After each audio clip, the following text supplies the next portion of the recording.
place. Go. Yeah. Oh, that's the sours that are on tap, or not the sours, the ciders over there. The Moonlight Oh. Moonrise Ridge. Where? Oh, is that where you are? Yeah.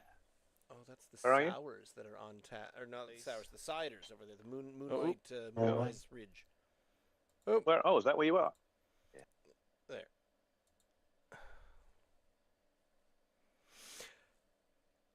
Yes. Yeah, so the Brig Barq. So I thought we'd do the two actual Nova Scotian ones first. Brig Barq is the 4, so that's the lowest, so 4 and then 4-2. Moosehead is back to a 4, but since they don't really count as craft beer, I'm just kind of throwing it in there. And then if we're really feeling awesome, which I hope we are, Orange and Mango. I have tried their regular Crafty Radler, but there were 3 flavors of Crafty Radler from Pumphouse in our neighboring province, craft brewery. And it's the most, the strongest ABV at 4.7. That's a strong one. A strong that's our big Radler. boy. I mean, if you're out on your bike for 7 hours, running a leg of the Tour de France, and you sit down and someone says, "Here you are, sir. It's a 4.7 ABV grapefruit juice," you will say, "No, fetch me. No, this is too strong. No, fetch me 3.2, troisième." I'm assuming that was your French accent. I think so. I don't know. That's right. Unless there were any Canadian cyclists in the Tour de France, I would imagine there would be. And in which case, no, anything less than sort of 6% would be considered a Canadian low alcohol drink. Yep. So the 3.6s you're talking about, they give to their 1-month-old infants. Grammatically, I have converted you, because even without me prompting, you've said things like, "Oh, that's a 5.3. That's not that strong." You've done it. You've done it without me helping. So we are there, which is great. I've been here long enough now. Anywho, we can start in Toital Oinest. Toital Oinest. That's what we'll call it. Is it 8 o'clock? Oily turtles. It is exactly 8 o'clock. 8:00, not quite 8:01. I am Ross. Joining me is my co-host Ian, and together with questionable French accents and a basic knowledge of bicycling, we are attempting to drink Nova Scotia Dry. It's not quite summer anymore. It's really cold. I forced Ian to change his clothes because he was dressed for the cold weather because fall is here, but we're trying to hold on to it with some summer Radlers, 2 of which are this season's new ones. So a couple of these are earlier in June, July, actually. These 2 local ones came out. The biggest problem, though, I found, I looked up if there's any Radlers in ye old NSLC, and there was one, the Good Robot Pineapple Radler, and I couldn't get my hands on it. I wasn't as well prepared. They did have them in the city, but I haven't been as far as the city. I couldn't get them, so sadly we don't have that one. You said there were a couple in the Berwick NSLC, and it was a stock issue, was it not? You said they said they had 2 in their stock, and there was none. The website, if you go for inventory and you tell it, and it says you'll find some in my location, it says yes, there are 2 at the Berwick one, and I'm like, that's not that far, so I drove to Berwick, hoping to get the last 2, and I walk in and I looked and I stared and I switched, and eventually I talked to the guy and I said, "Listen, I'm looking for these 2," and they said, "Oh yeah," and they looked it up in their inventory and said, "Yeah, it says we have 2." So and both of them saying, "I've never seen that can before. I've never even heard of this." And so we all commiserated on the fact that online inventory can't possibly ever be wrong. Chortle, hardly, har. And I left Berwick rather empty-handed, and it was kind of sad. Let me just take issue with you. About 2 minutes ago, you said it's cold and summer is finished. What is there that much of a climate difference between where I am in Waterville and where you are in Port Williams? Because today was 23 degrees. it was quite lovely outside, to be honest. 23 degrees is cold compared to how summer's been thus far. It's been like steadily 28, 29 degrees has been a heat. That oppressive heat thing. So when that oppressive heat goes away, yes, you feel a bit more comfortable, but I'm also a little, ooh, where's my, Yeah. Well, want it. This morning, as I left work, I was on night shift yesterday and last night and the night before. The night before, I walked home. 7 o'clock in the morning. But yes, this morning I wanted to get home a little earlier, so I drove in last night, and I got in this, and it was just as well because this morning it would have been a brisk walk in 5 degrees. You know that dewy stuff starting to appear on the windscreen in the in your car. People were wiping their car windows off this morning for the first time. Because you say 23 degrees, we're at the time of year where I'm trying to dress my son, where I send him off to daycare for the day. Yeah. And I'm like, all right, hang on. It's 12 degrees right now, but it's going to be 25 degrees later. So you just try to dress him as best you can. And, Hope and also, it's not. Summer has not officially finished. I'm going to take these ridiculous glasses off now because I can't even see you. It's. Summer doesn't officially end, does it? Not until Earth, Wind and Fire have done their song on the 21st. But it's still summer for another sort of a week and a bit. Is it not officially? Yes, but if we go by the equinoxes, equinoxi, and solstices, then no. Yes, it is still summer. Are we done? Are we done officially then? Are we? There's two versions of it, and I forget what I learned the other day, where they're kind of month to month, not the 21st and the 21st, but the actual days of summer, because June 21st is technically the first day of summer. Yeah. But it feels more like it's not... Midsummer. That's because it's Midsummer's Day. It doesn't make any sense. That. We've had this discussion before, and I've always thought really until I got here and I started learning a little bit more about seasons. Weirdly, I always said that summer was June, July, and August. If we're doing 3 months, then September, October, November is fall. And I'm talking really just generalizing and going by the first of the month. So all of September, October, November is all fall or autumn. And then winter, of course, is December, January, and February. And then once March comes along, even though it's still like bloody freezing here, I always count March as being spring. I know it doesn't start officially until the 21st, whatever it is, but I always think of March as being the spring. Yeah. You are okay. So it's called the meteorological seasons. Oh, go by the first of the month. So the one that we're talking about is the 21st night of September. The astronomical seasons. Those are defined by the solstices and equinoxes. The 21st of September is December. So that's the two. Two of the different ways that you can define seasons. And I've always grown up knowing it was the astronomical seasons. I didn't realize that meteorological was even an option. But there you are. Well, that's the one I prefer. So I'm with you. I think we're in the autumn now, even though it's still and wonderfully September is many people in Nova Scotia's favourite month of the year. Weather-wise, is it not? Because all the shitty humidity and stuff we've left that behind. And we've got nice, warm, sunny days and cool evenings, and we can get under the blanket again. And it's actually a really wonderful month, September.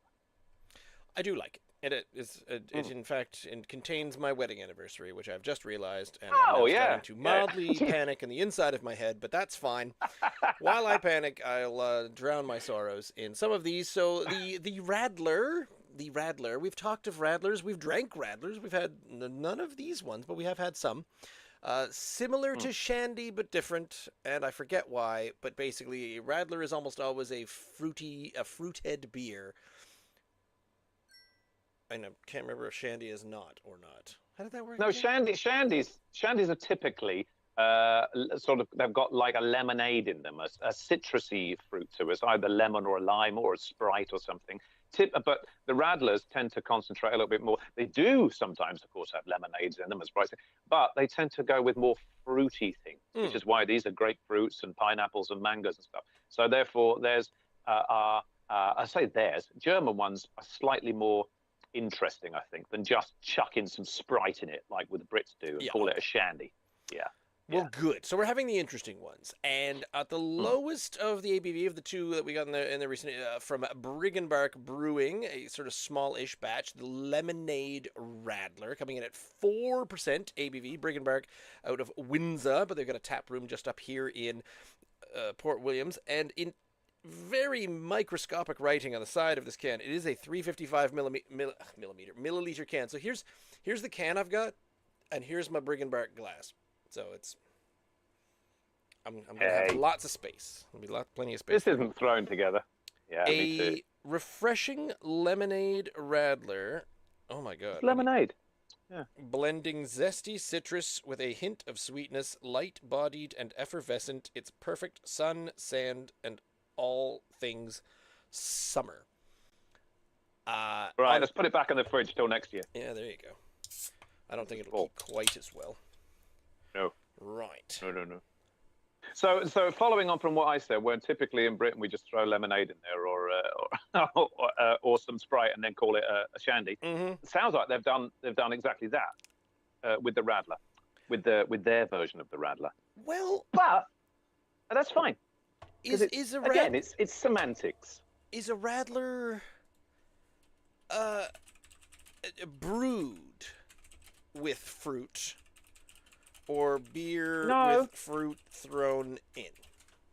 Typically, it's beer with stuff added to it. So it's going to be a lighter beer, either a wheat beer or a lager or a pilsner. Typically, that's what the base they use for. I mean, there's still maltiness to it. Don't get me wrong, but they will use lighter beers, lagers and pilsners, and then because it's just more refreshing. I mean, Radlers, of course. The Germans, I don't know how long they've been brewing these for, probably 100 years, since the style came about. But it literally is for the cyclists to quench their thirst after a hot day's cycling. So I don't think you want a really big, full-bodied, malty thing. Therefore, they're going to go for the lighter, lagerier things as their basis, and then just throw fruity stuff at it. Yeah. Okay. So that's what we're learning. So this is probably maybe one of either their lager, or if they have an even lighter lager that we don't know that they're providing. So for the most part, they already have a lager and then they add the juice to it. Perhaps this smells. It smells very lemony. Yeah, it's definitely lemony for sure. What are you getting out of there? Is it? I'm guessing. Surprise, surprise! A lemonade shandy smell to it. Mm-hmm. Yeah, same. And we had. I was talking to you the other day. We had shandies fairly recently, didn't we? Yes. And we had a couple from Church Street. And by recently, what did we?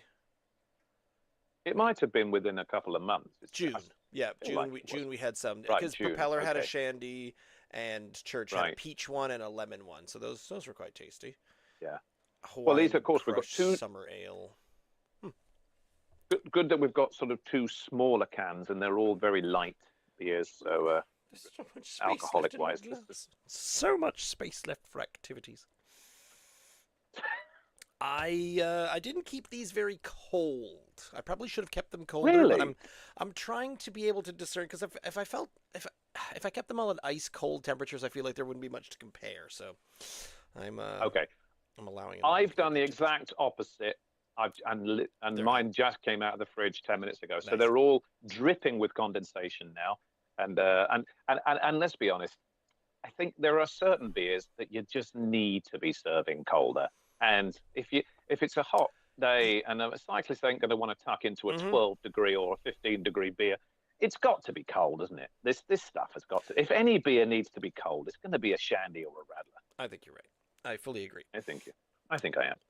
The bubbles are still there, but it's kind of mostly gone away. Is that a Coors logo on your glass, sir? Well, we're drinking Moosehead. So I know that Coors isn't quite Moosehead. I forget where I got this. Anyway, I keep it in my freezer because this is one that I just took out of the freezer, the glass. So there's my excuse. Good. Yes, it is a Coors glass. Good thing you got the 20-ounce one for the 355 milliliter can. You noticed that, yeah? Yeah, I did think. Anyway. Right. Cheers. Cheers.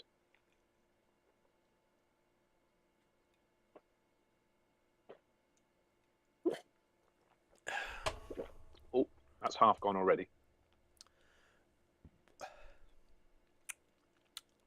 Obviously lemony, very lemony. Not. Are you getting much beer flavor whatsoever? I'm finding immediately the lemonade is totally dominating proceeding. It's mostly a glass of lemonade. But, it is, isn't it? But I'll tell you, there's obviously no hop profile or bitterness. There's no bitterness coming through, which is nice because that would merge really weirdly with the acidic sweetness of the very straight lemonade. It seems to be. Yeah. And it's not a strong lemonade. It's not making you pucker. It's a very pleasant lemonade, but somewhere in the body of it, there's also a rather nice. And I can't tell if it's just that I know that I'm looking for it. I think I'm getting a tiny amount of like a malty flavor. So I know that it's like a maltish lemonade. There's got to be some malt in there, isn't there? Could be overthinking. I don't know. Light-bodied. So what? I'm looking to see what they used as their base. Is it anywhere on can? Well, it's not on the can. Away, no. Well, no. Quite often.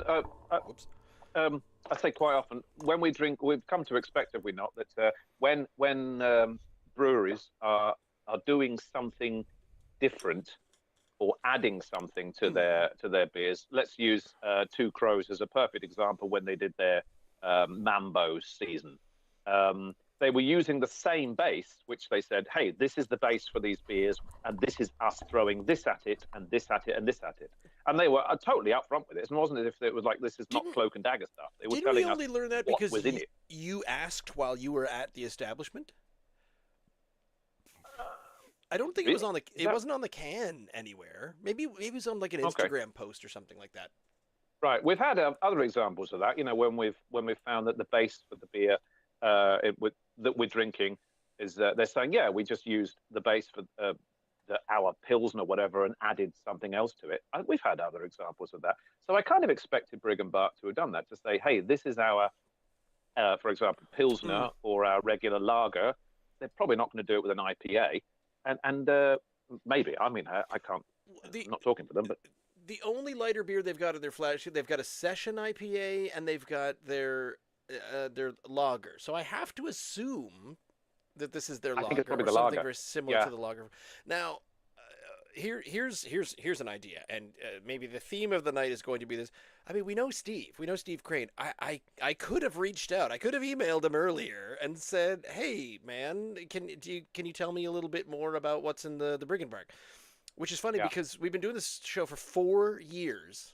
4 years. This is episode 200 and something, and I'm just thinking about this now. Despite the fact we've talked to the brewers themselves, and Jeremy, when he's been on the show a couple of times, he phones them and says, "Hey, we're having this. What can you tell me?" He had more information than I did. So wow, that's Jeremy for you. Here's the even more hilarious thing about that. I tried to sit down and have a look at everything and see if I could. I tried to prepare myself this afternoon, and so I looked up some notes on each of these, and then there is nothing written on the next one from Sea Level, so I emailed them, and I got some details. So the process works, and perhaps this is the new process. If I can just get off my duff and actually start putting the work in and kind of finding out what we're available to start drinking and whatnot. It's not as if you don't have a life outside of this, I mean, you've got various irons in the fire. So maybe I'm going to give you a little bit of leeway there, mate, because true, but also other people who are kind of just, they've got lots of things going on. They don't try to dive as deeply as I do into this, and a lot of people. Sorry, I'm getting all woeful and introspective here, but I'd like more hours in the day, and then I'll do all the research. That's it. Okay. This is.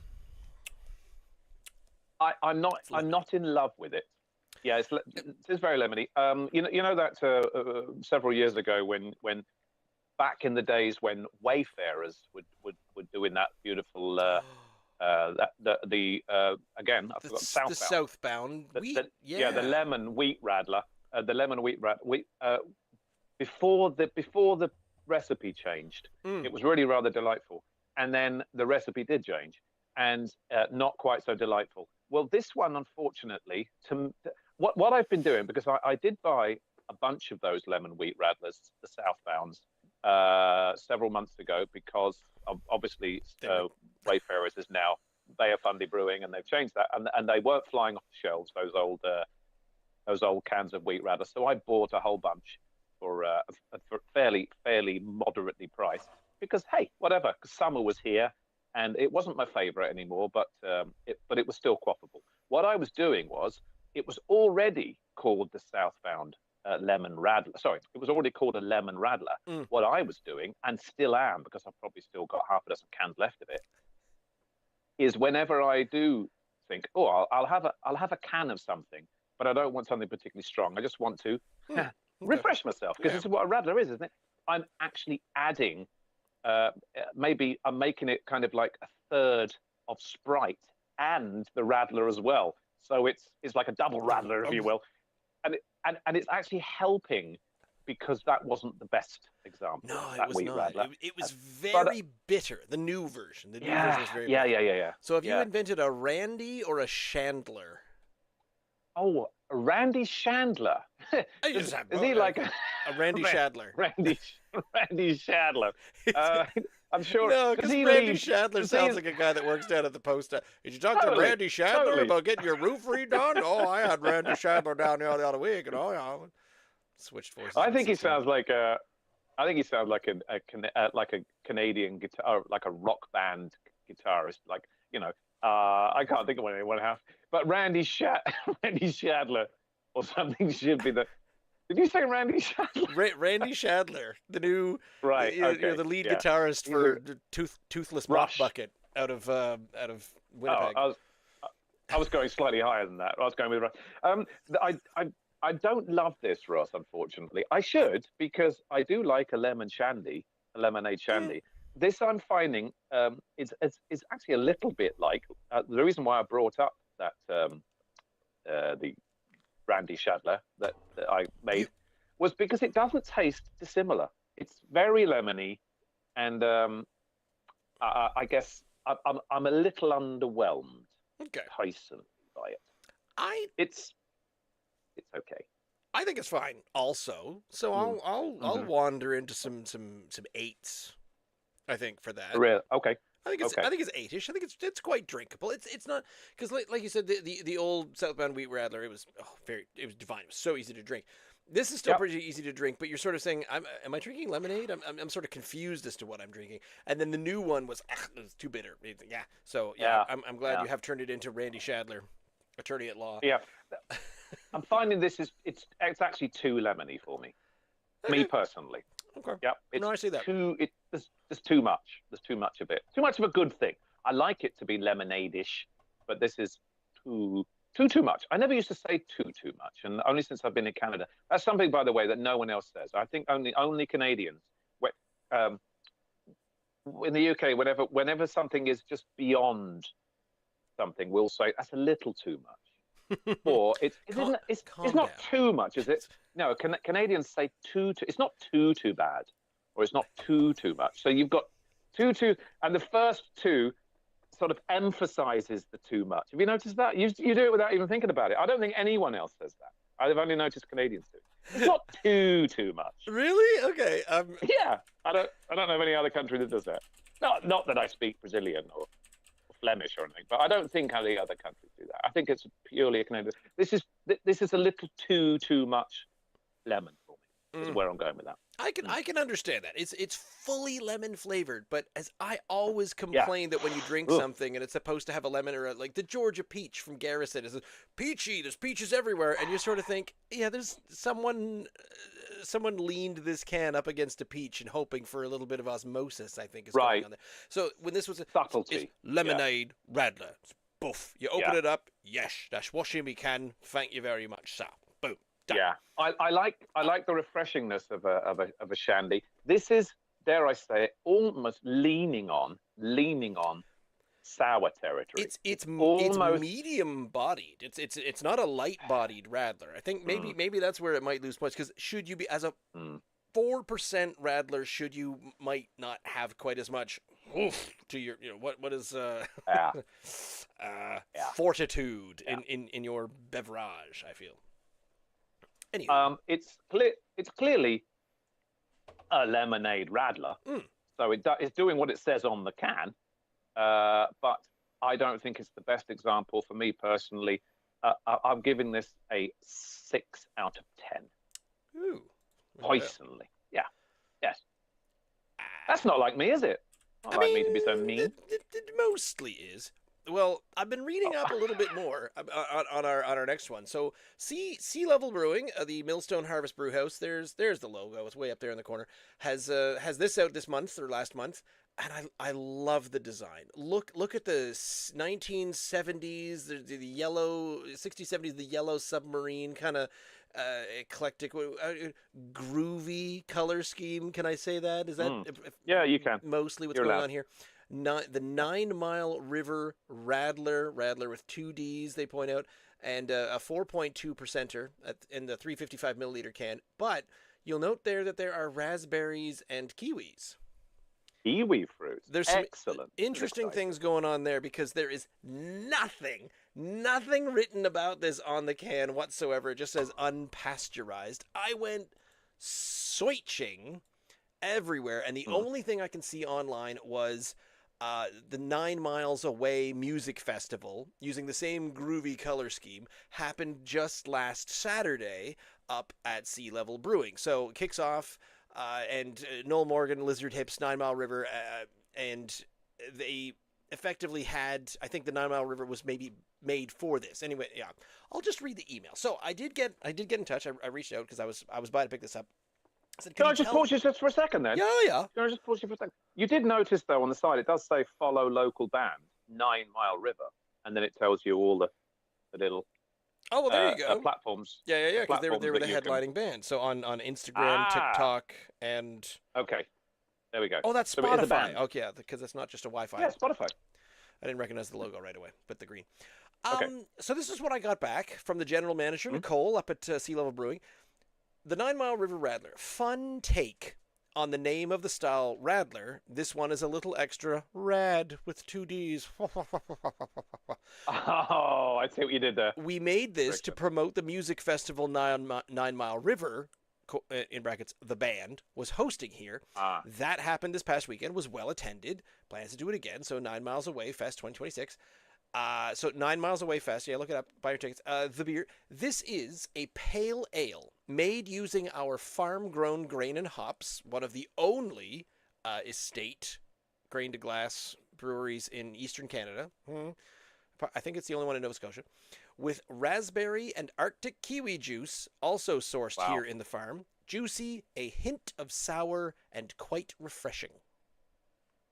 A hint of sour. Here we go. Now, I found the other one quite a little bit hinty of sour too. Not too sourish, but sour. Now so this one we're expecting more of a tropical, not tropical. Is kiwi tropical? Well, here's the thing. The short answer is non-lemonade. I think what we can expect from this one. But on the can, so she mentions raspberry and Arctic kiwi. That is a raspberry and a kiwi. Yeah. That is not what an Arctic kiwi looks like. Oh, what's an Arctic kiwi? They look a bit more like, have you ever seen ground cherries? No, ground cherries sound like dog poo. It's like a euphemism for them. Like a horse apple, I think, is what I've horse heard apple. As right, dog eggs, horse apple. So imagine a ground cherry or like a little cherry tomato, okay? Now, wrap it in a small hexagonal origami bit of paper. I've seen those. Yeah. Yes. They're Arctic ones. So they're not called Arctic because they're grown in the Arctic. Well, they're called Arctic because they survive a colder climate. I see. But the thing is, they don't look much like Oh no, maybe they do look like kiwis. Am I wrong? You Fruit is think referred once to as the you've kiwi taken, berry, the Arctic kiwi. Oh no, it isn't the paper one. I'm totally wrong with the ground cherries. I'm totally crazy. ah, are you giving duff information here? Are you telling me that this podcast is Constantly. giving wrong information? Constantly. Well, Careful with the open who knew? because mine is fizzing a little bit. It's causing a bit of a Oh, okay. mess. I think it's probably because yours is a little warmer.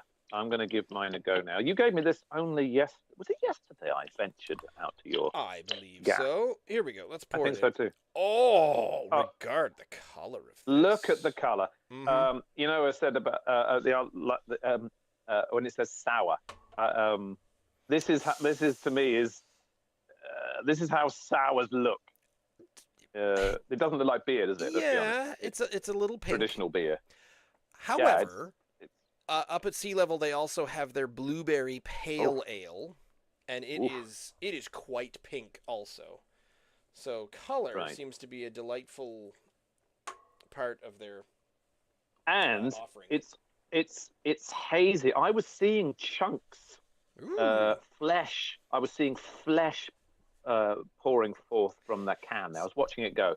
You know when you get the pulp of the of whatever it is that's in there. Usually orange, of course. That was quite pulpy. It was as it was coming out. There is some sedimentation going on in the bottom of the glass. It smells like a sour. It smells like a sour. It looks like a sour. It's got a seltzerish look as well, and there are sea monkeys floating about in abundance. But they're saying a hint of sour. Yep. Well,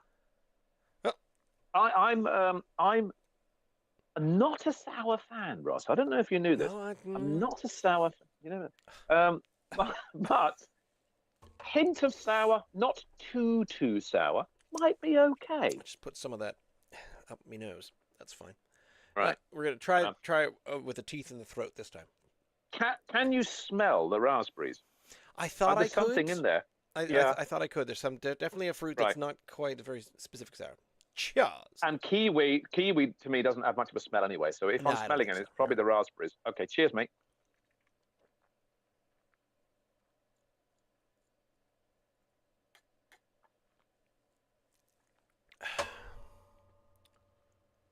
Interesting.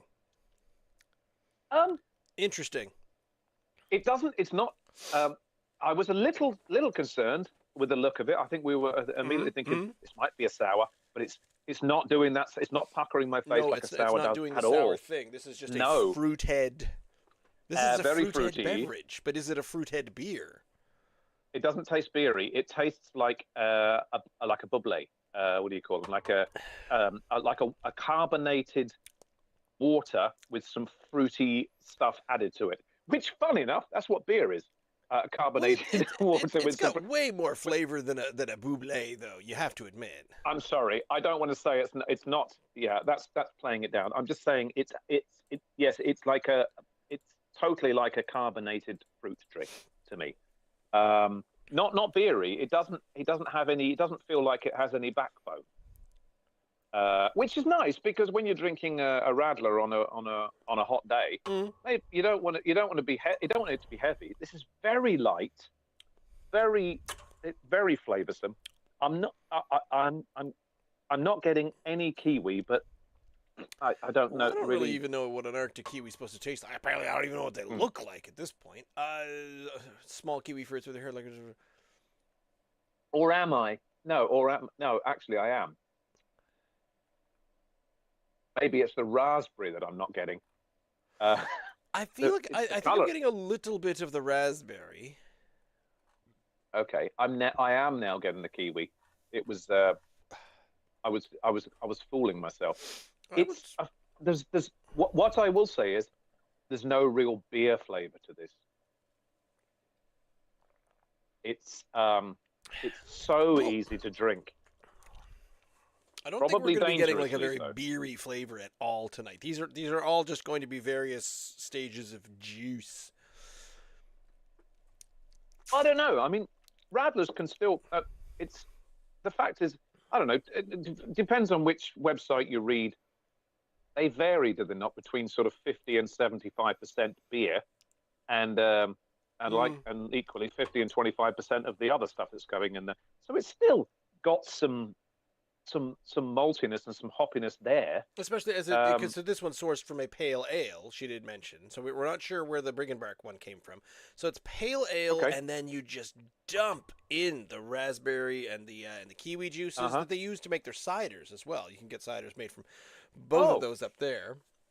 And I love that they have it all on hand. You know, if you suddenly say, "Oi, we should put some fruit in our beers," well, dash in the other room. In the backyard. Hang on, I'll be right back with some fruit.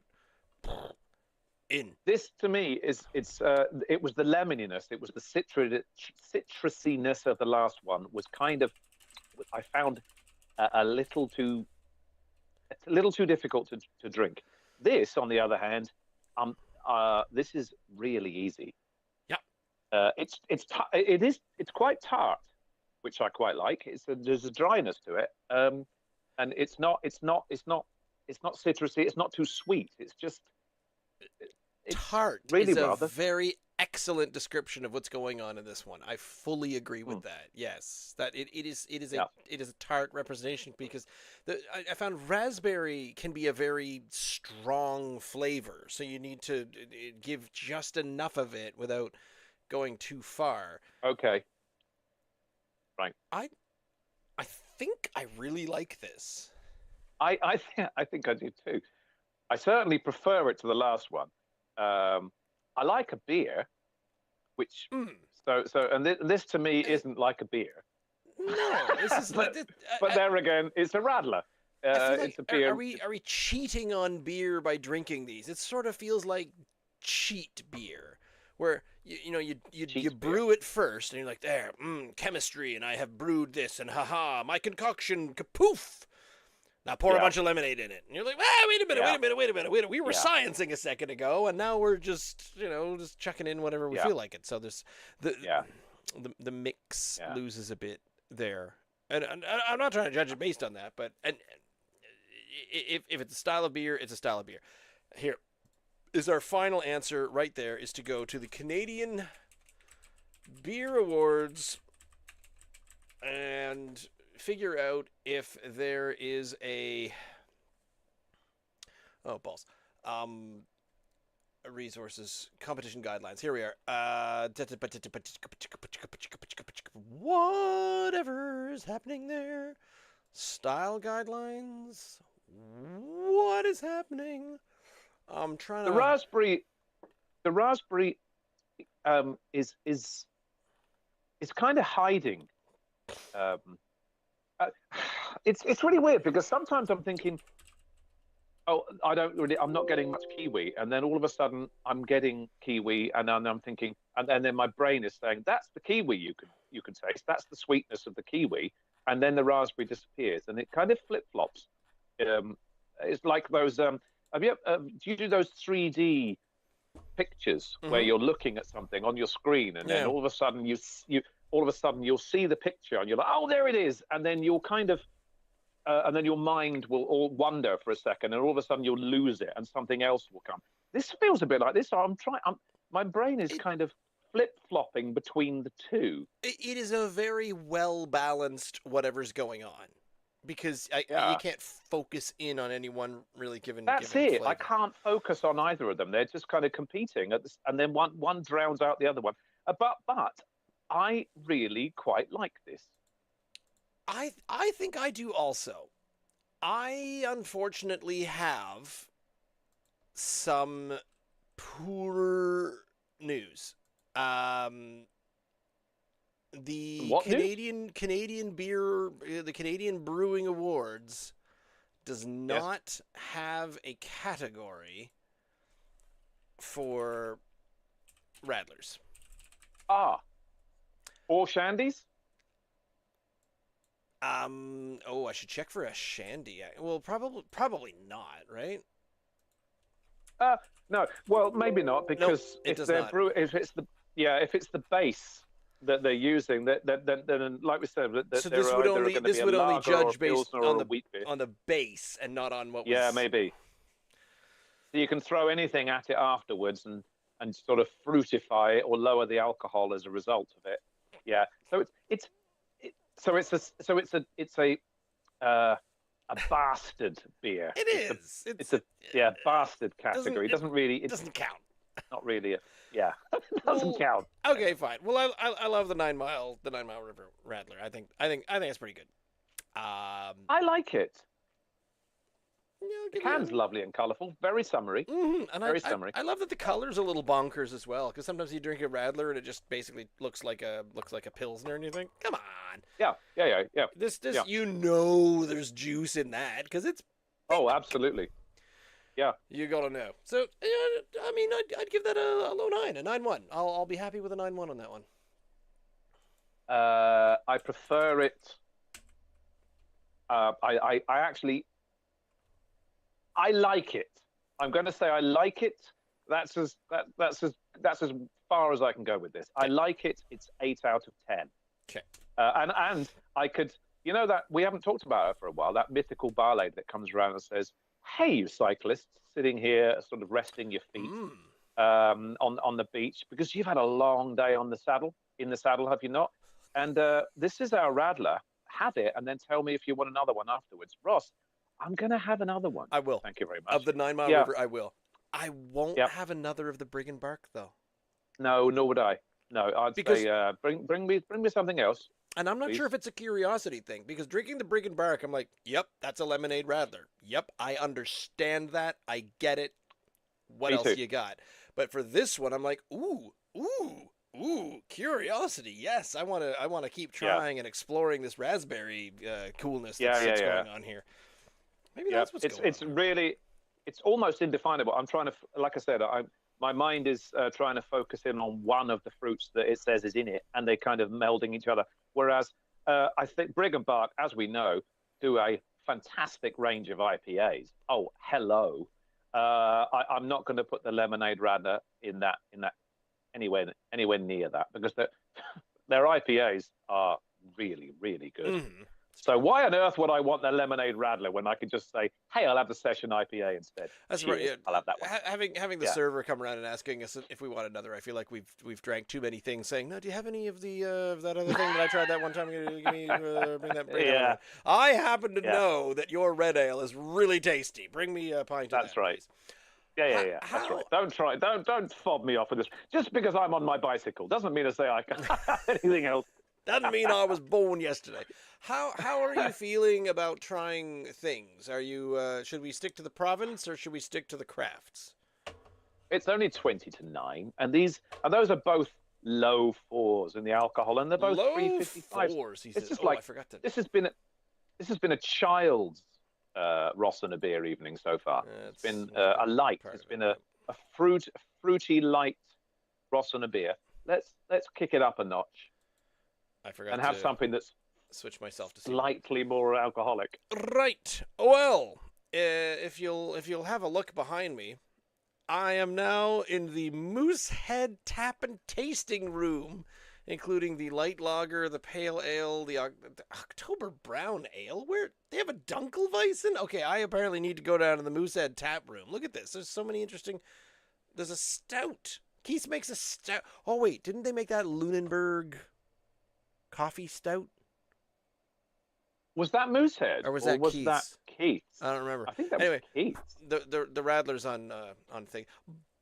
Bach? Look at just wow. I can't read what's behind you, mate. I really can't. I can see things. If I could turn around and be there, I'd be pretty happy. But regardless, from the little known company called Moosehead here in Nova Scotia is the Radler Grapefruit. Apparently not the Grapefruit Radler. 4% alcohol ABV. This has been available in the LC for years. This is since kind of the Radlers kind of came out. I feel like this has been sort of, it's been the one that has been available from a Nova Scotia producer until craft brewing really took off. Yeah. Well, let's find out there. How long has I like the symmetry, by the way. Selling a Radler. Symmetry? Yeah, the symmetry. I think they should have called this the Moosehead.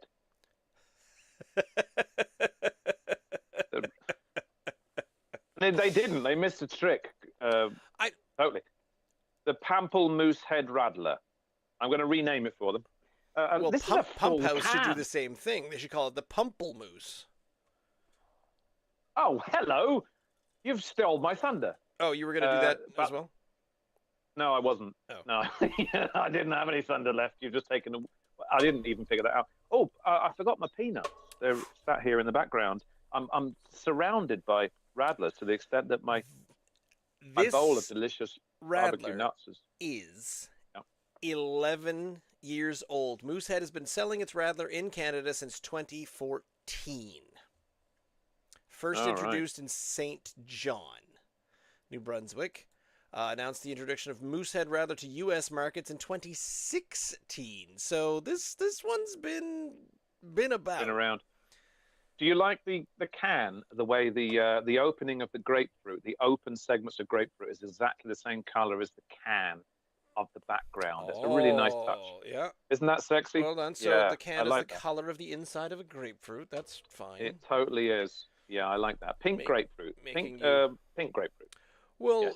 Can I tell you something about the color of pink grapefruit? The color of the beer. Sure, it is no grapefruit English. It's a lager. The color of a lager. It's a bit boring in color, and I can say that because we've got the delightful pink one. Yeah. It's funny that you're the first person to call me English in 15 years.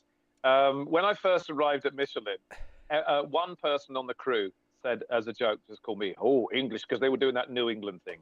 Hello there, English. And all of a sudden, everyone on the crew was calling me English. Okay, all right, English. Hello, English. And after about a week of this, I said, look, I might be here for a number of years, so this might get old very quickly. If 23 people are calling me English every day, this might get... did you just ask rural Nova Scotians to be creative? No, I liked it. It's like a kryptonite, sir. It was cute. And then after a few shifts of this, I said, look, all right, I get it. It's nice. It's not. I don't have a. It's not that I don't have a sense of humor, but just call me Ian from now on. I get it, because otherwise this could be a really long 23 years that I'm here at Michelin. Let me tell you what's actually happening to our listener right now. He is listening to this right now, and he is screaming his face off, saying, "No, he wasn't calling you that as any kind of racial epithet. He was calling you that because it was a Simpsons episode." Okay. Well, that's not the only reference to someone calling someone English, is it? Because they do that they did that 250 years ago in. This may surprise you to know, but I was not here 250 years ago. I don't know how they spoke.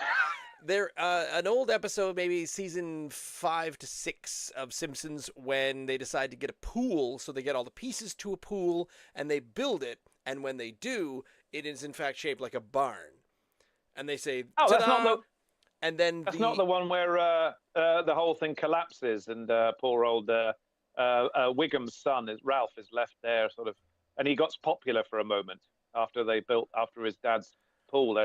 And everyone is it that episode? It's that episode. That seems very old. It wasn't Wiggum. Right. Okay. It wasn't Ralph Wiggum. It was Martin. Is it not? It was Martin, the nerdy kid. Oh, it was Martin. Dude, of course I heard it was. There's an even nerdier kid with an even better pool, and they all take off. That's right. And someone takes off his swimsuit, and he stands there at the end of the episode singing "Summer Wind."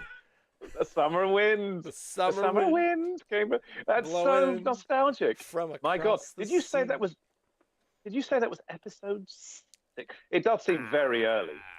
That might be 1989 or 90 then. Good grief.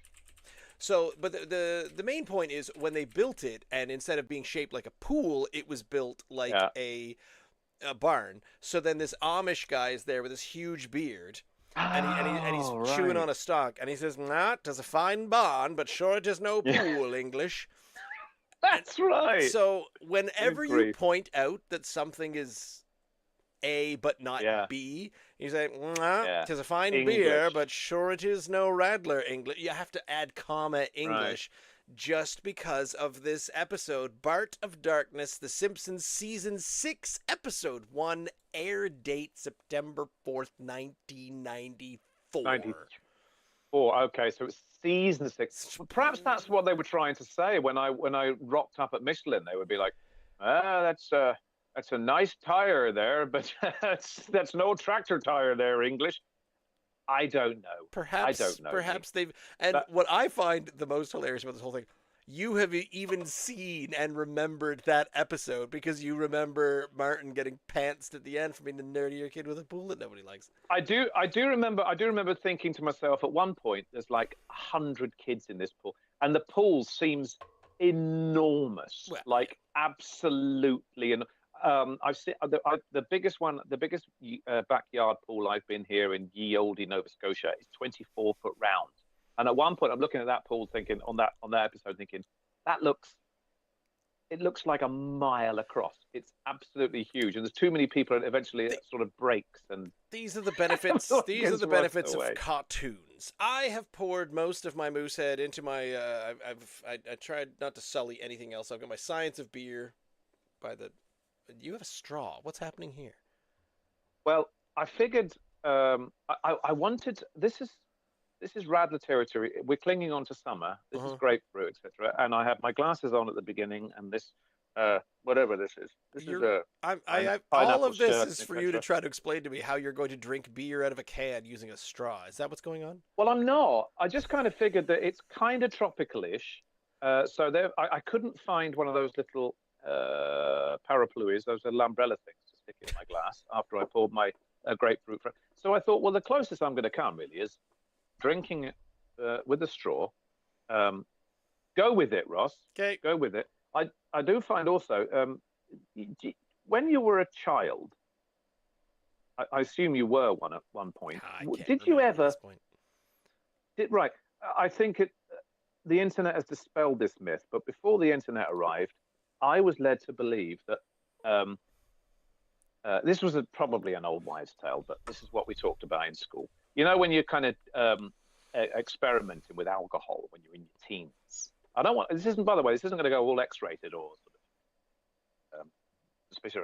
But I was led to believe that if you drunk low alcohol stuff with a straw, you'd get drunk quicker because for some reason it kind of concentrates the alcohol in your body because it's like you know what I mean? Taking it in a really concentrated form, almost like I don't know. I don't want to go into it. But you're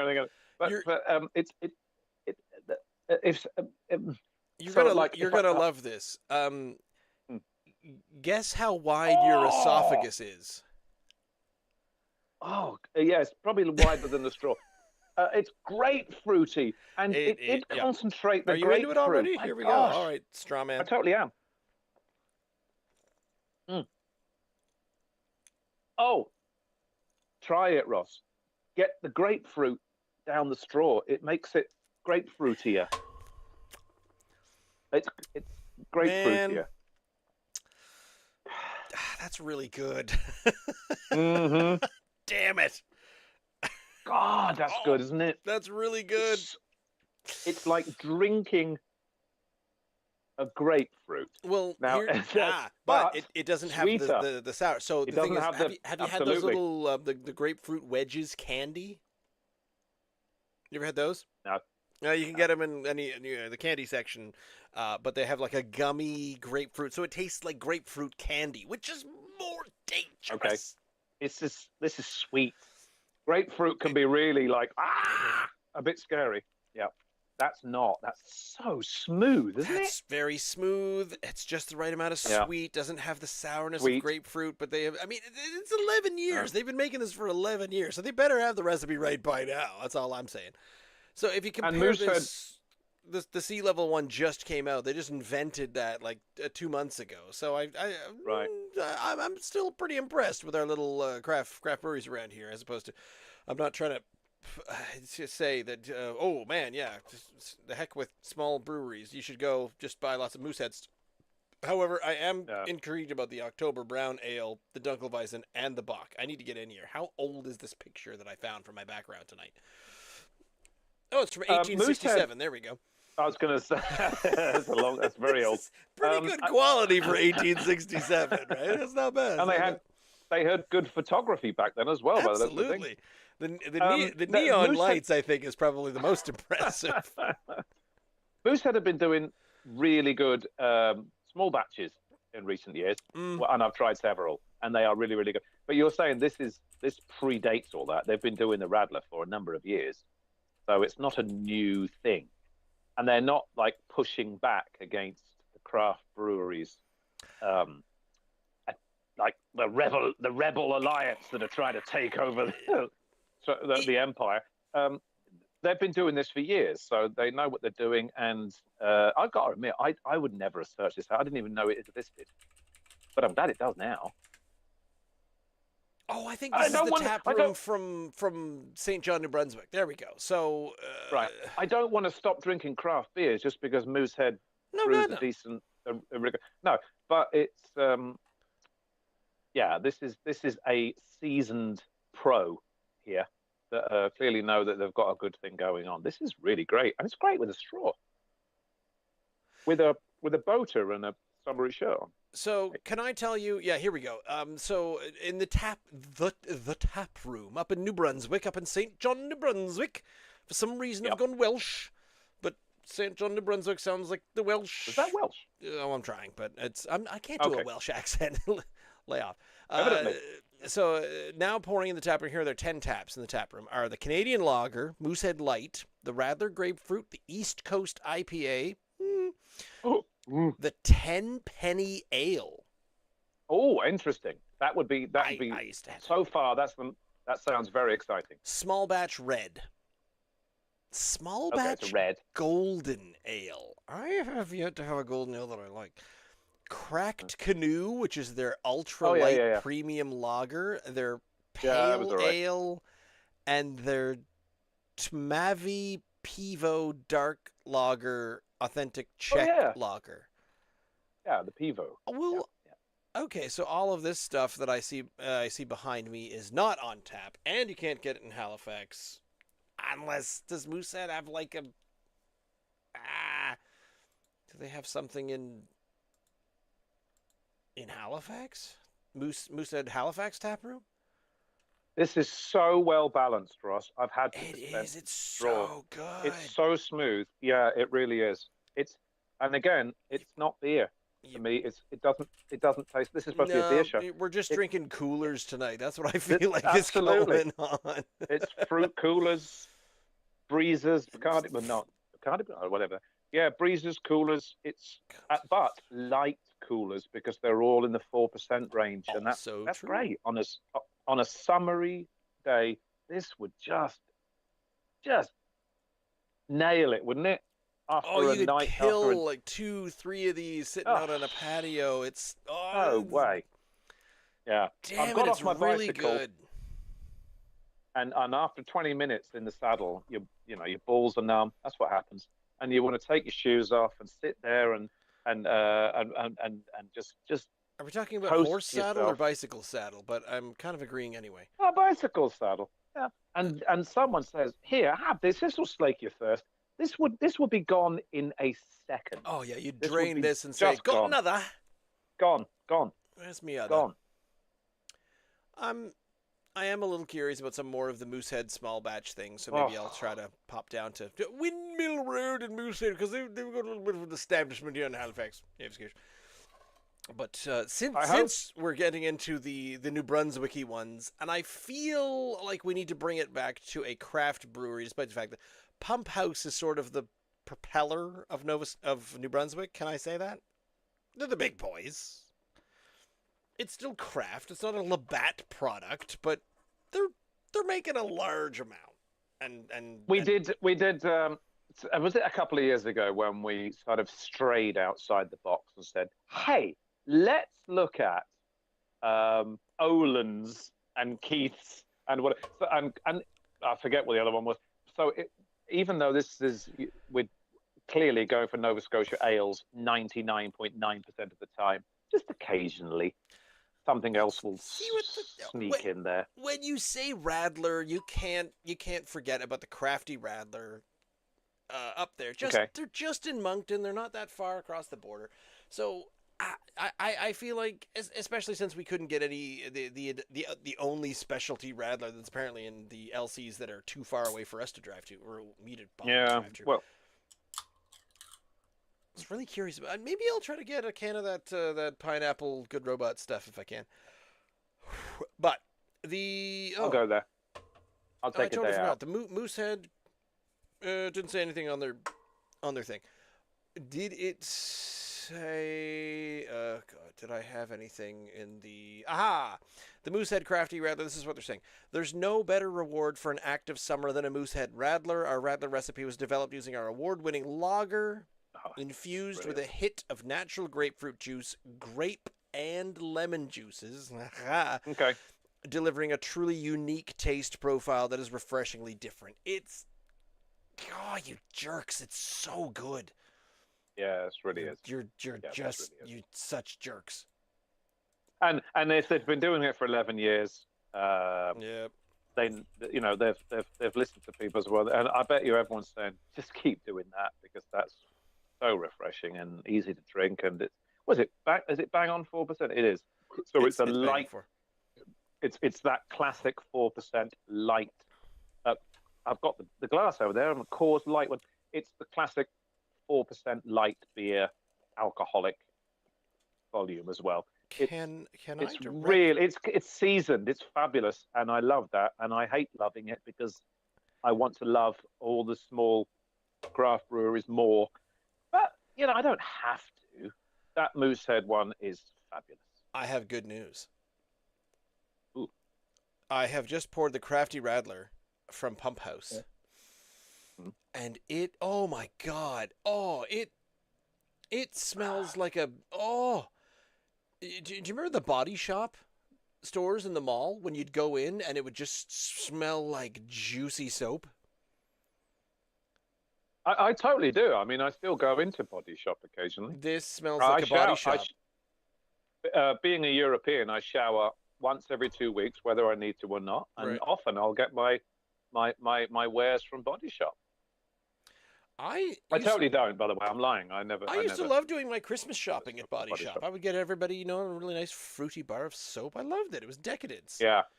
Don't you find Body Shop and all those stores of that ilk? There's too much going on because there's a million scents. So it's quite an olfactory. There's too much going on. It over just sensory hits you, experience. and you go too much. One, yes, and basically since I turned 30, I have hated going to the mall and shopping. Two, it works in the smell of this beer. Really? Okay. I haven't even opened it yet. Can I smell it through the can? Is it that? I thought once I cracked it, it's that smell. It smells even better. Oh, the head on this. The head on this is. I don't know if I'm just trying to compensate for kind of selling out by saying that the Moosehead wasn't that bad, but I think New Brunswick has got the Radler. For tonight. I'm very familiar with Pumphouse. Excuse me. They have been doing that selection pack now for years, and it was my go-to for several years. The Pumphouse, and until I started thinking to myself, let's get more Nova Scotian Grange.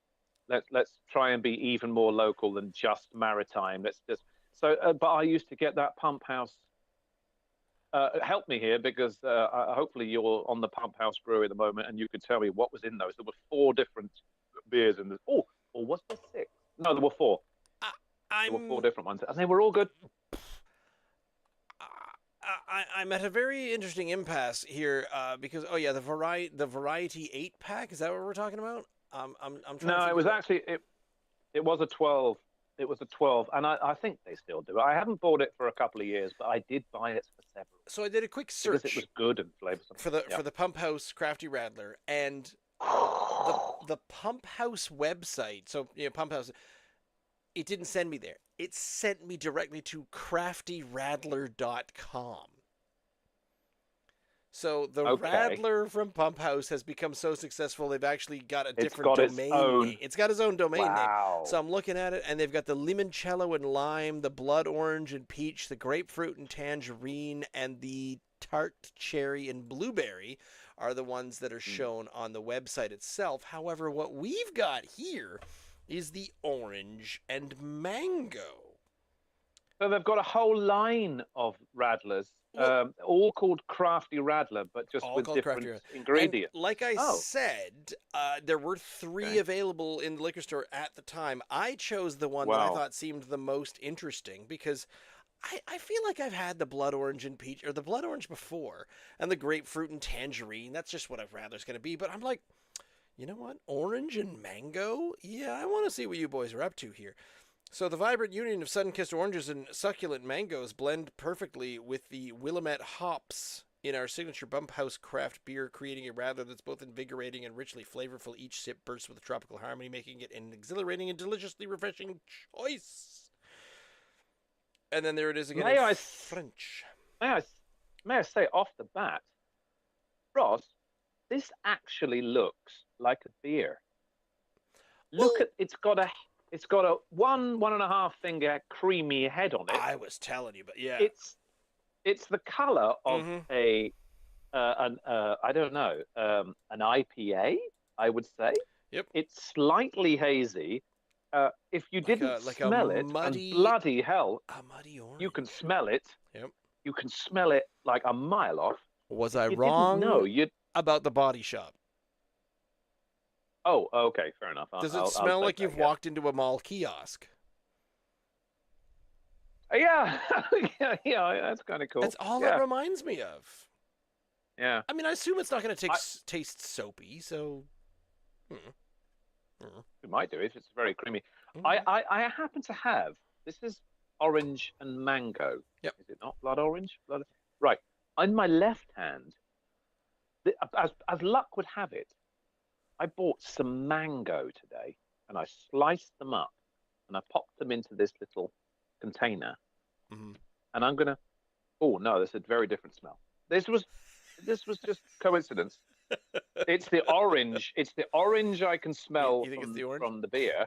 Oh yeah, because the mango is quite different. Yes. I love a mango, by the way. Not those big one, not those big overripe things that just kind of fall apart and squish in, but something that's got a little bit of firmness to it. And this is Well, I can oh, only cut up a firm one. oh, Where if you get a ripe one, my wife and my daughter, it they just both falls love apart. mangoes. They said, "Can we get mangoes?" And all I know Yeah, I is, love mangoes. oh, you're gonna let them go a little bit too soft because they're more flavorful, and then you're gonna expect me to be the one to slice it up, and then I'm gonna be there with And my you hands can't.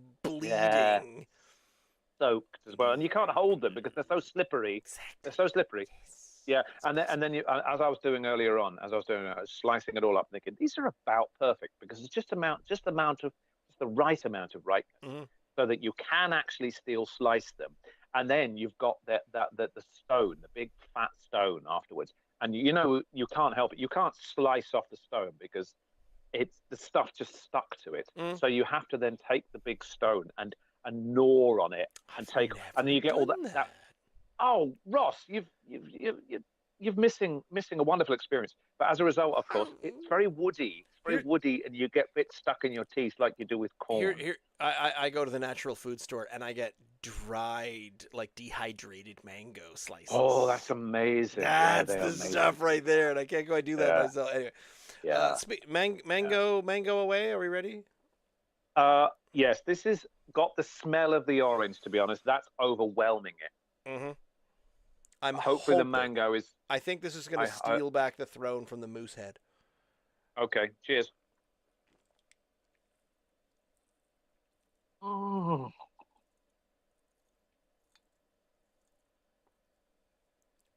My dad would tell me, he would say, "Hey, son, that ain't beer. No, And I'll be like, I know, it's Dad. not. I know it don't taste like beer. It's the fruitiest, It's juiciest. summer though. It doesn't Oh, it's matter. summer, yeah. Oh God.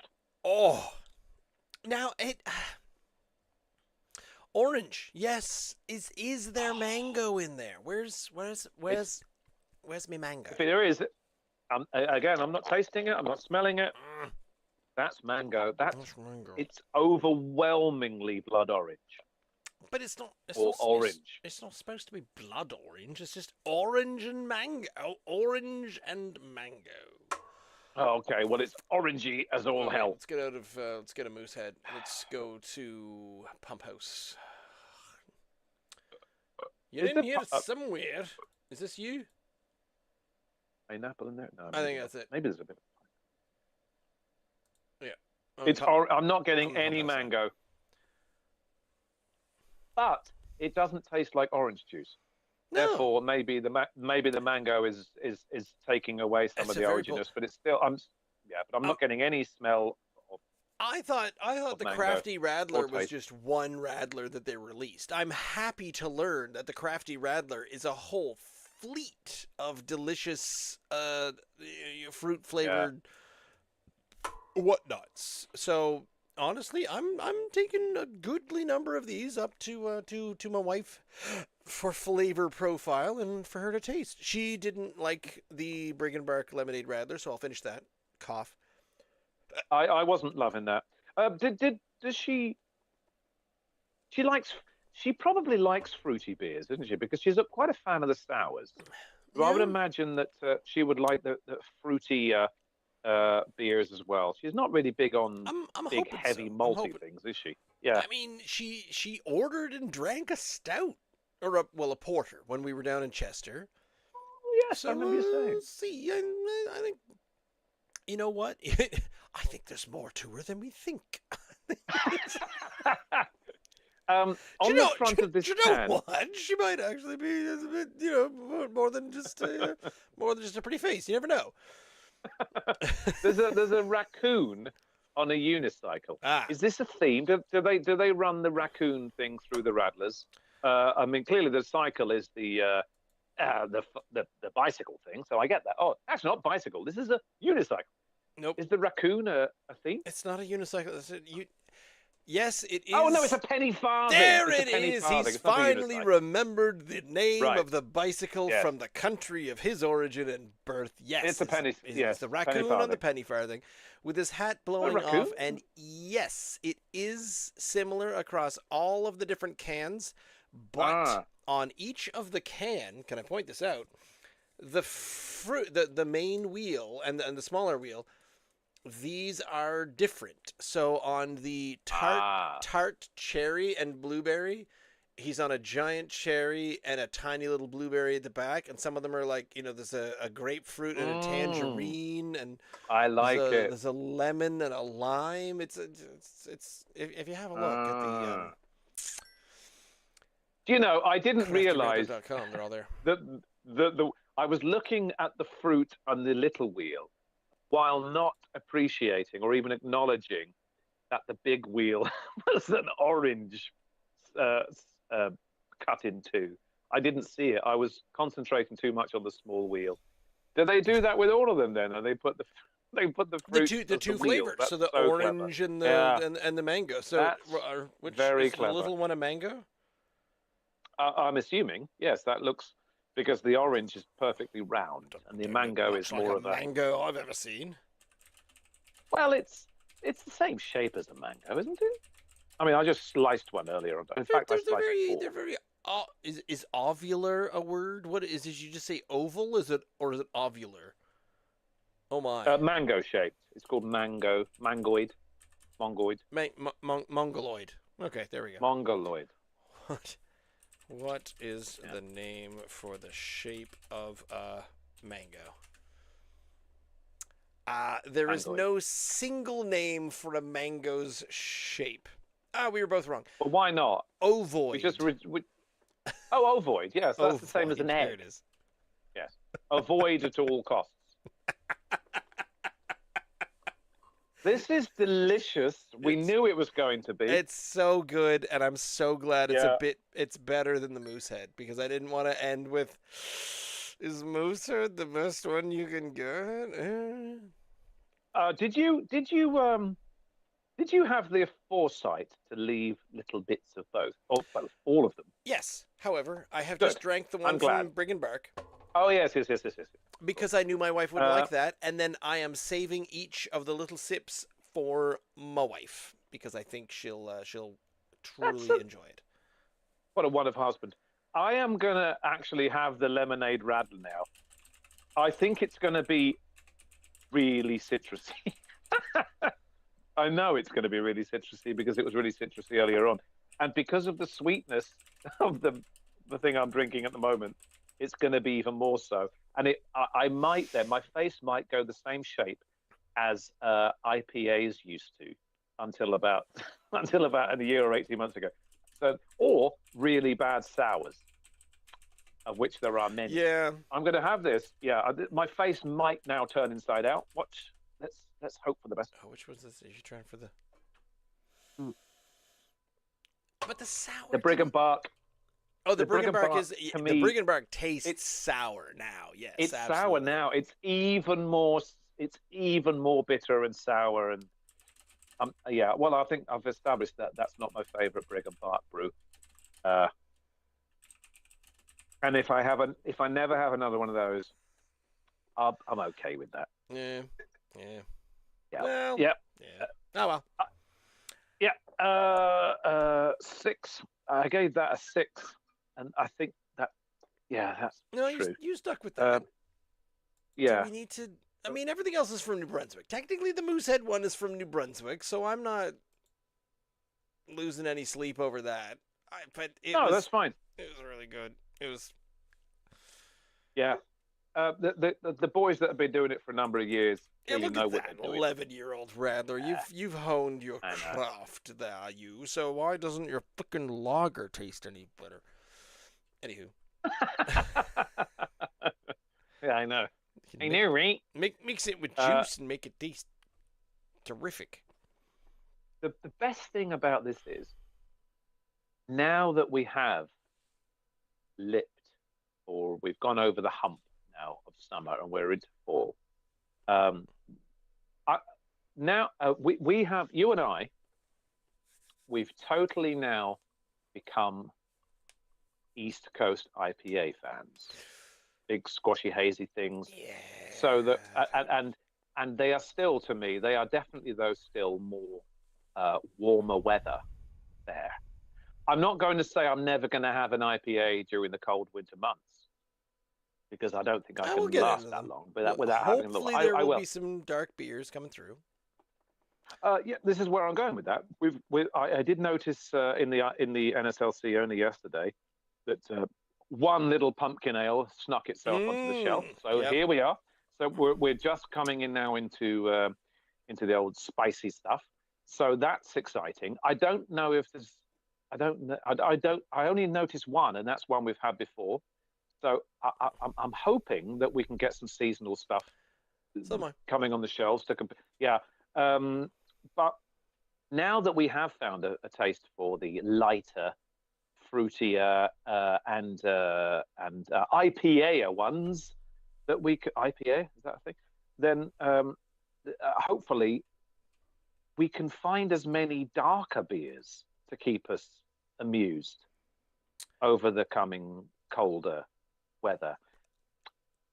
I'm hoping that would be nice. Yeah. Are you confident? Because no, I'm not confident. I'm not confident. I feel like the dark beers are going to be few and far between. We might need to. So do I. There might need to be some travel ahead in the fall. But if my daughter keeps qualifying for high far traveling teams, then I'll just go and find some of those, and hopefully she won't have away games on Mondays or Tuesdays. Frickin' Anakin-ish. Do I need to step up to the plate and maybe get into my car and travel more than 5 kilometers Should to a you craft brewery? feel like exploring, don't hold back, will be my final answer to that one. All right, let's see what I can do. I don't even need to score Moosehead and Pumphouse, do I? Because it doesn't seem fair. But they did win. They did. And if nothing else, they claimed the crown back from Moosehead, who were all like, we're Pumphouse? a big, faceless corporate entity that made a really good beer. And I'm like, damn it. And then Pumphouse just said, yeah, we're a decently sized company, but we're really messing around with the whole Radler thing, and we have absolutely made the most decadent and delicious stuff for some reason. Well, it's the only... They win French, of course. They are, because it's the only bilingual province in Canada. It is. It is. Why is Quebec not officially bilingual? Because they're officially French. Is it as simple as that? Yeah, that's it. That's because it's the dumbest trivia question for English provinces. It's the dumbest trivia question. You just ask them, what's the only bilingual province in Canada? And they'll say, well, Quebec. And everyone's like, you're wrong. Yeah. I learned that trivia question before I moved to Canada, by the way, that New Brunswick was the only one. No. Oh, thank you very much. I wasn't looking for... That wasn't like a flex or anything. That is a famous question in trivia land, is it not? But everyone in Quebec, no, that's not true. A large majority of Quebecers speak English, and a large percentage of New Brunswickers speak both as well. Oh yeah. So I wonder why where does the term officially start and end? I mean, did they literally say we need to canvass the entire population of the province and then find out who speaks both English and French, and then officially we can say, yes, you are now a bilingual. What is this official thing coming to play is my question.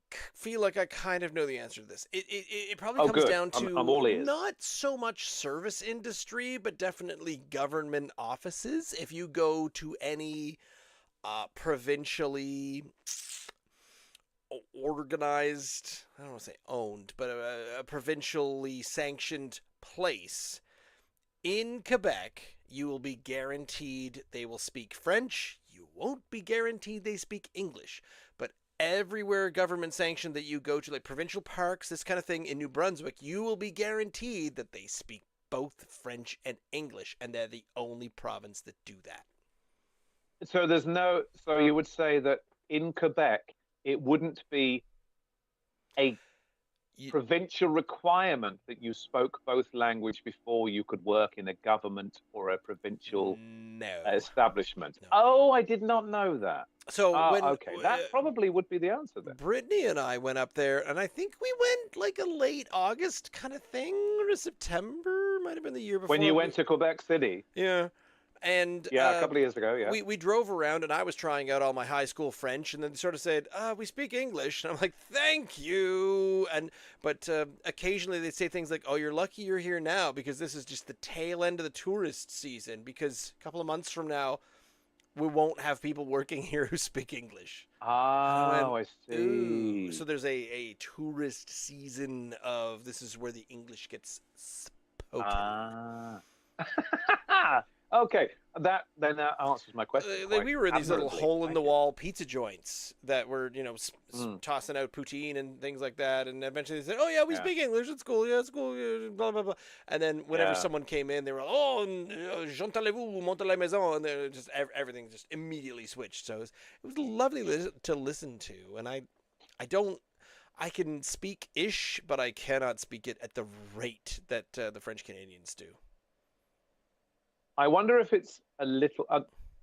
it's not similar. I was going to say the Welsh. the North Walians.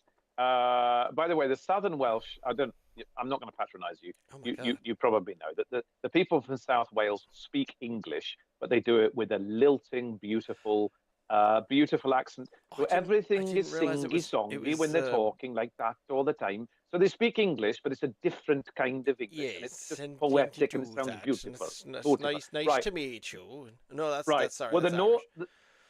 the North Walians, they speak English almost with an English accent, almost like I say English accent. There's a million different English accents, but they don't speak it with the lilting and poetic Southern English. Okay. They speak it. They speak it more. It sounds more similar to an English native speaking person, but they speak Welsh. Okay, as clearly it's a different Which language. is the So truth. they absolutely. So but and there's this age old uh, um, conspiracy theory that the English have, that North Walians will speak English to one another. No, you look straight. No, they call them North Walians. They call them Will North speak Walians. English to yes, will speak English to one another until they hear an English person in the store, at which point they will then immediately revert to Welsh, which sounds like you're from Ferengi or from another another planet entirely. Interesting language, isn't it? It's a crazy language. It's really if you go online, please do, and listen to Welsh people talking. It is like nothing else you ever heard. It's like another planet. Close-ish to Gaelic, but still. Yeah, I don't understand. Yeah, I know. And so therefore, at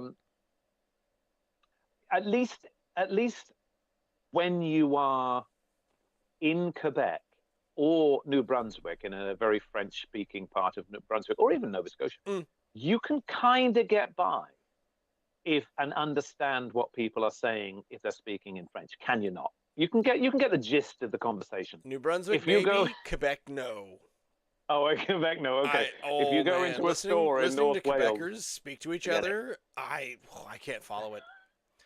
Okay. And I blame that on the fact that I think most of my French teachers were teaching me France French and France French and French Canadian French. Very different. It's the same language, but the cadence and the grammar. Yeah. It's different. It's different for sure. But you would be able to get by if both of you gave a little bit of leeway. Oh yeah. But forget it if you're in North Wales. Oh, okay. You're just totally screwed. Mm-hmm. That's fair. Messed up. I'm not. I said I wasn't going to mark Pumphouse Craft Radler. I am. It's bloody wonderful. It's a 9.95. Yep. And the Moosehead one, I'm going to say same. Oh, it's so good. It is. Give me the straw back. It concentrates. It's what they're both wonderful. It's like a 9. And I'll have those on a hot day. My bicycle. Yep. I want to ride my bicycle. I want to drink a Radler. Why am I singing Operatic Queen? There we go. Band name, Operatic Queen. Thank you to Brig Barq, Sea Level, and I guess Moosehead, and especially Pumphouse for saving us, for making the Radlers, which apparently are not technically a beer type in the Canadian Beer Awards. So we're kind of validated in that one this week. I don't really know, but just drinking some delicious Radlers. Thank you for that. You can find our podcast in all the podcasty places. You can check it out at us at youtube.com/@drinknsdry.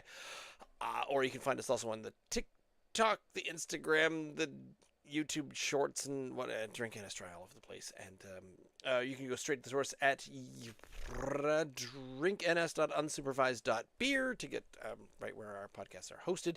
And we're here every week, Wednesday night, 8 p.m.